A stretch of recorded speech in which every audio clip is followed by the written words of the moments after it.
The night after Calder's wedding, we gathered around a long oak table in Bend, still half drunk on champagne and triumph. Sun River had delivered everything my mother wanted: mountain peaks glowing at sunset, a string quartet on the lawn, photos arranged like advertisements for a family untouched by cracks. She lifted her glass, eyes bright as polished silver. Your brother's wedding was perfect. The words floated like a benediction, then settled on me like ash.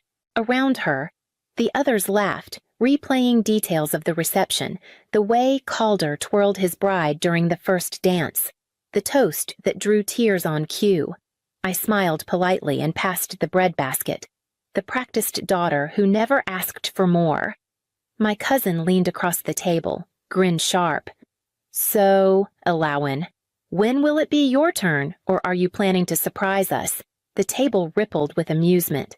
Even my father allowed a thin smile, as though the joke were harmless. I let my gaze drop to my hands, twisting the napkin between my fingers. My ring glinted briefly under the chandelier, a quiet betrayal of the story they'd written for me. I curled my hand into my lap, letting the light disappear. My mother pressed on, her voice a mixture of teasing and instruction. "Don't wait too long, dear. You're not getting younger." The laughter swelled again, careless and familiar.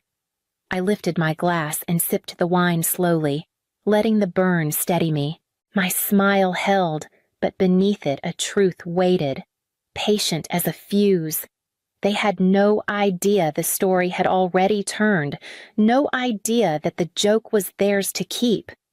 And as the table settled back into chatter, I breathed in once, preparing for what I would say next. The laughter around the table thickened, a chorus of voices turning my silence into invitation. Calder's best man leaned back in his chair, smirking. "Careful, Elowin. If you wait too long, you'll be, what do they call it?" He snapped his fingers. "Used material." The table broke into snickers. My mother shook her head as though embarrassed for him, but she didn't correct him. Instead, she smiled tightly, as if the cruelty were only truth said aloud. I kept my glass steady, swirling the Pinot until it caught the light. Heat crawled up my neck, but I didn't let it bloom into color. I had learned long ago that my silence was their favorite stage. So I smiled. "It already happened," I said, voice even, almost casual. I let the words drop between us like silverware on porcelain. "You just weren't there." The laughter stopped. Forks hovered. Glasses froze midway to lips. My cousin's grin faltered, confusion slipping into his eyes. My mother blinked, once, then again, as though she'd misheard. What she asked softly. I set my glass down. "I'm married." The room tightened. Calder's wife shifted uneasily, caught in the crossfire of a revelation she hadn't anticipated. My father cleared his throat but said nothing. When my mother pressed, her voice sharp now, stripped of pleasantries. "6 months ago," I answered. "Courthouse. Simple. No drama." Her lips parted, but no sound came. Calder's gaze darted from me to our parents, his expression a blend of disbelief and irritation, as though I'd broken a script he'd worked hard to memorize. I leaned back, folding my napkin across my lap. The picture of composure. They had always mistaken my silence for weakness. Tonight, they would learn it had only been restraint. And as the weight of my words settled into the room, their questions began to rise all at once, sharp and frantic, demanding an explanation I had no intention of offering. Their voices blurred as questions fired across the table. But in my mind, another night unfolded a quiet evening in Portland when I first realized I had been written out. It was late spring, the city warming after months of rain. Every day I checked the mailbox outside my apartment in Laurelhurst, half expecting the heavy envelope with embossed letters. Calder's wedding was all my mother could talk about on our sporadic calls. Surely, she wouldn't forget me. Surely, they wouldn't. But the box stayed empty. Bills, flyers. Nothing else. When I finally asked, my mother's voice was light, dismissive. "We assumed you'd be busy with work. Dear, those school schedules of yours are impossible." Calder followed with his own line. "We thought it might be complicated. You bringing someone." Each excuse landed like a polished stone, smooth, practiced, impossible to grip.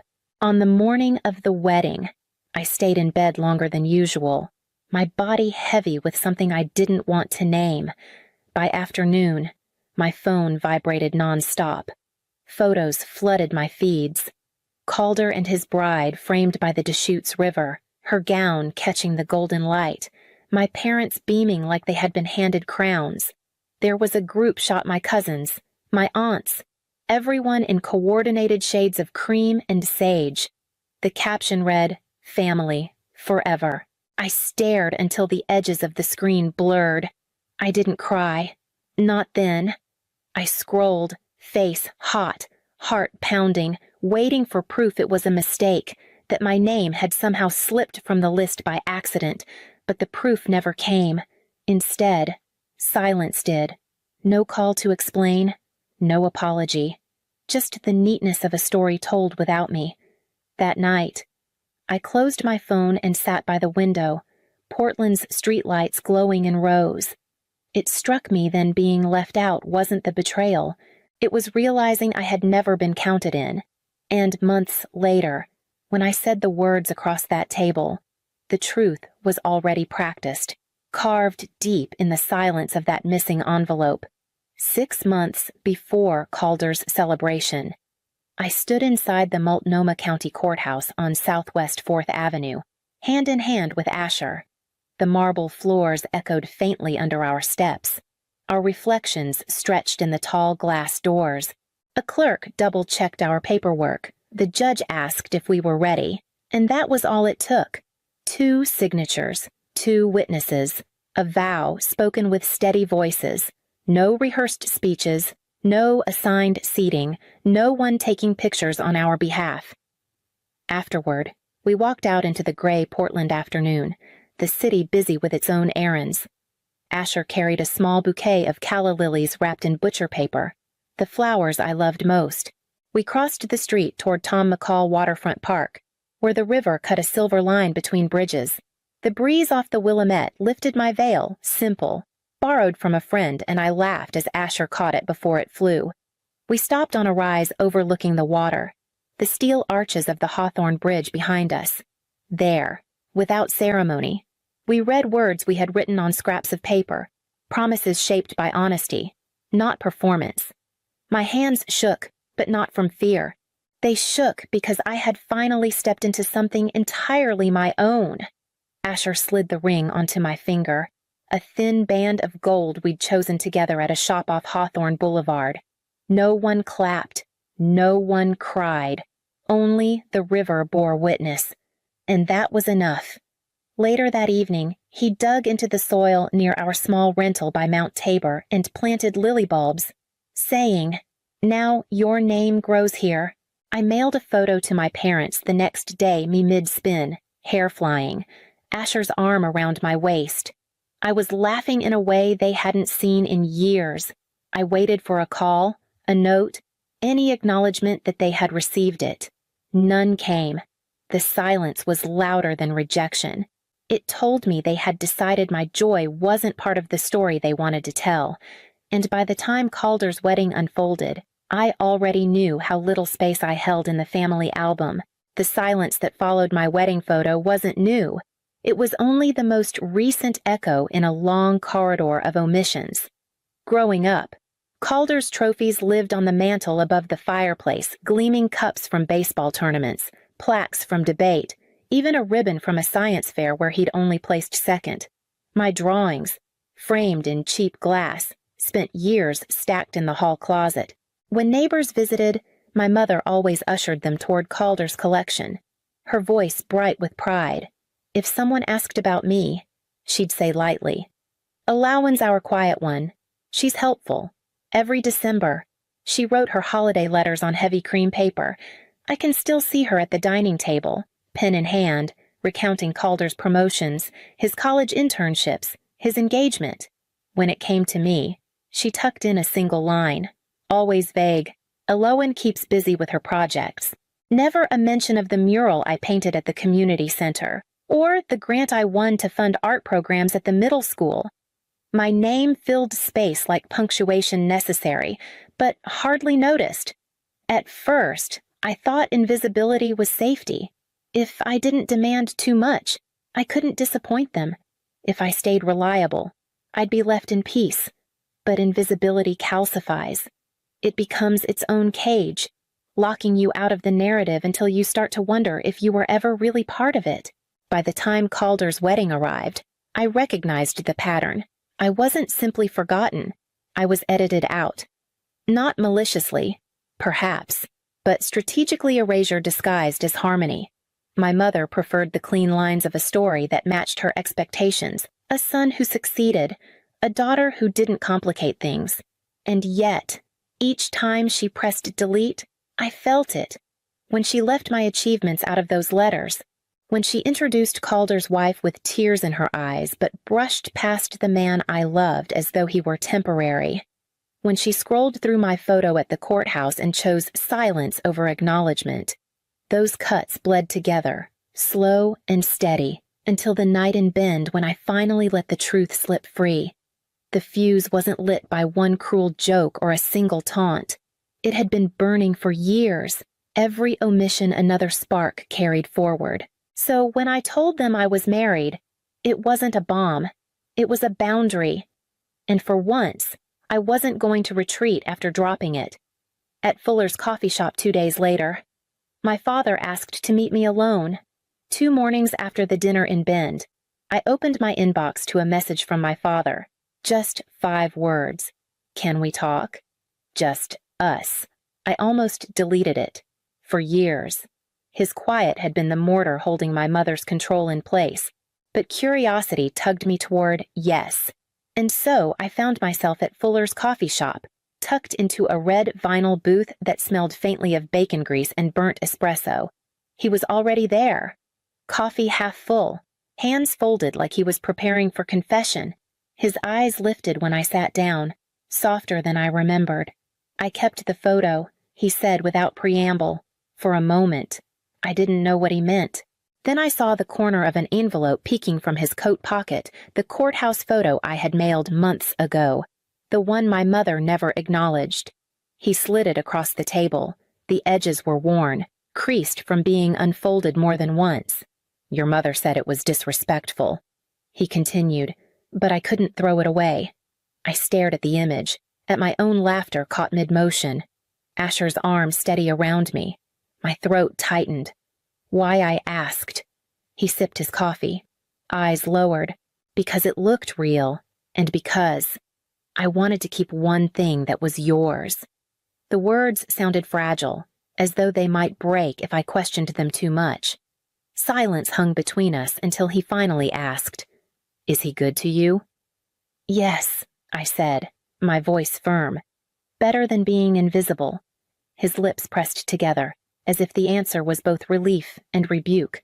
He nodded slowly, but there was no promise in it, no vow that he would stop hiding behind silence. Just recognition, late and incomplete. I folded the photo carefully, tucking it back into its envelope. Keeping it doesn't erase the rest. I told him. He didn't argue. He only looked at me with an expression that hovered somewhere between apology and surrender. 2 days later, the wedding album arrived on my doorstep. The package arrived on a gray Portland afternoon, the kind where the rain doesn't fall so much as linger in the air. A thick, cream-colored envelope leaned against my apartment door, my family's crest embossed in gold at the corner. No return address, no note. I carried it inside, set it on the kitchen counter, and slid it open with a knife. Inside was the album Calder's Wedding, preserved in glossy pages and scripted captions. At first, it was predictable the rehearsal dinner at Sun River, the lakeside ceremony framed by mountains.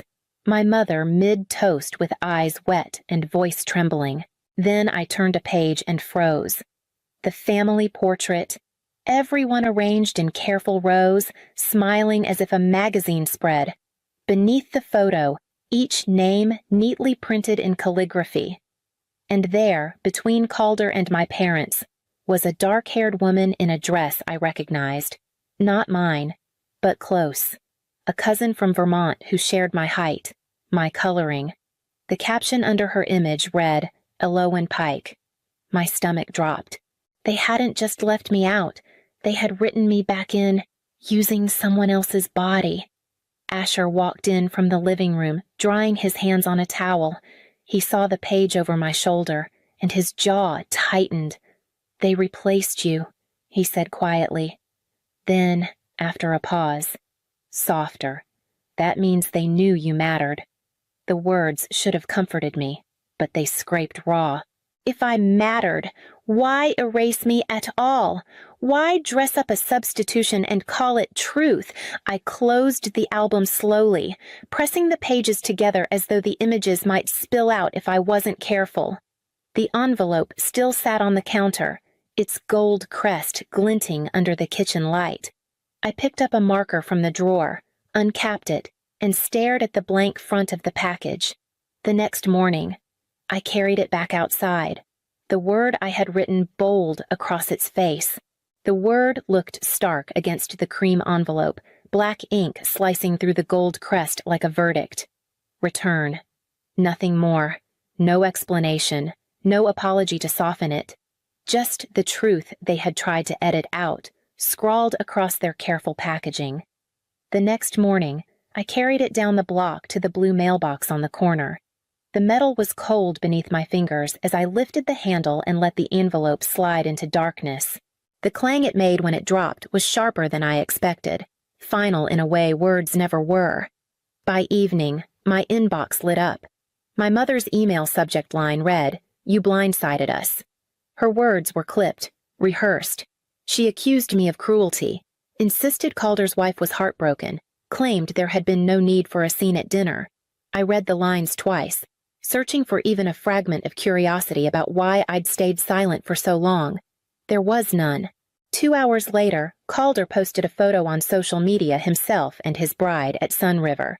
Glasses raised, the caption "Real love shows up." The comments stacked quickly, friends affirming, relatives applauding. I didn't bother to respond. It wasn't written for me anyway. Instead, I opened a notebook and began to plan something of my own. Not another wedding, not a redo, but a gathering that couldn't be edited or staged. I chose the Crystal Springs Rhododendron Garden in southeast Portland, where wooden bridges cross still ponds and blossoms spill into every corner, a place where presence mattered more than performance. 30 names filled the page. Friends, colleagues, neighbors, people who had shown up without being asked, people who saw me without revisions. Asher leaned over my shoulder, reading the list. "This feels right," he said, and for the first time in months, I felt light enough to believe him.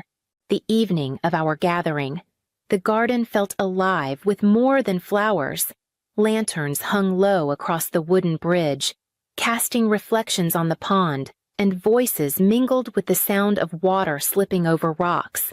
30 chairs stood in a loose circle. No head table, no stage. People came carrying pies, jars of lemonade, bouquets clipped from their own yards. Friends from work, a few neighbors, even 2 of my former students each face a reminder that belonging wasn't something I had to audition for. Asher squeezed my hand before we began. We stood together at the center of the circle, not to perform, but to speak what had once been kept private. We read our vows again, the same ones we had whispered at the courthouse, this time aloud, steady, unashamed. I heard my voice crack once, not from nerves, but from the weight finally lifting. When I looked around, no one was measuring my worth against Calder's ceremony. No one was tallying costs or critiquing dresses. They were simply there, eyes open, listening. At the edge of the circle, near the stone steps, I caught sight of my father. He hadn't announced he was coming. He didn't approach, didn't interrupt. He stood back, hands in his pockets, his face unreadable but intent. When our vows ended and the small group broke into gentle applause, he lingered, and when I passed near him, he whispered, "I'm trying to learn how to show up." I didn't answer. Words would have made it smaller than it was. As the night stretched on, we lit candles and set them floating across the pond. Their reflections shimmered together, unarranged, uncorrected, beautiful in their unevenness. The next morning, I found a message from my mother waiting in my inbox. Weeks passed before my mother reached out. The subject line was bare. Ready to talk when you are. No apology, no acknowledgement of what had been done, only a door cracked open on her terms. I replied with mine. If we were to speak, it would be without revisions. No more invented invitations, no more names swapped in captions. My life would not be reshaped to fit her version of family. She didn't answer right away. My father did. A short note, I hear you. I'll honor it. It was the closest he had ever come to a promise.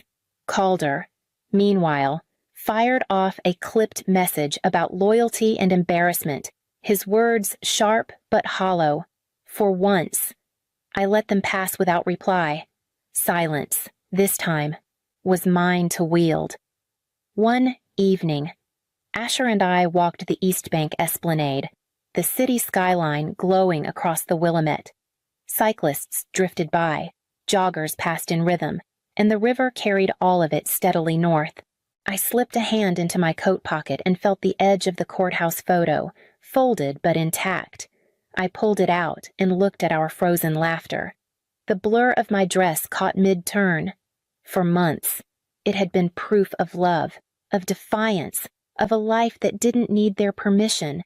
Now it was something else, not evidence, but reminder.